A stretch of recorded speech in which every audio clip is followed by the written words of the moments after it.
All right, everybody. Adam back with another episode of the Bowhunter Chronicles podcast, and we're kind of getting into the meat of it. And while we're sitting here, we're really right there. This is going to come out in a week or so it might be we'll have to change the way that we talk about this a little bit.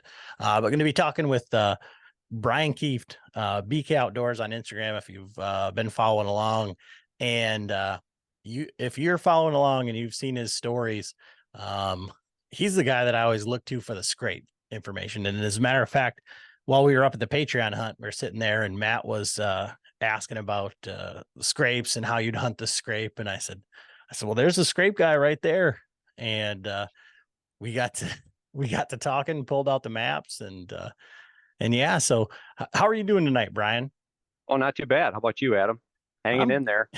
I'm working like a dog, and it's terrible because I feel like I said it before, like everybody who has a normal job or whatever, they work every day, they go to work every day. Well, I've just become accustomed to not working every day, and having to work like all these days in a row, working weekends, especially like during hunting season, and knowing like there's these honeydew lists and things that, so I had a day off yesterday and did no hunting. I went to a field trip with my daughter, which is fine, and then came home, got the camper buttoned up, all the things that you have to do as a husband and a member of society. But yeah, I would much rather be hunting. Yeah. Well, sometimes you can burn yourself out of the hunting too much too, I mean, you gotta find that balance in life. And hey, sounds to me like you got a pretty good gig though, if you can work that many hours and then go, yeah, I'll work 4 weeks on and 4 weeks off and just hunt the rest of the time. So Yeah, I mean, it's working out pretty well for me right now.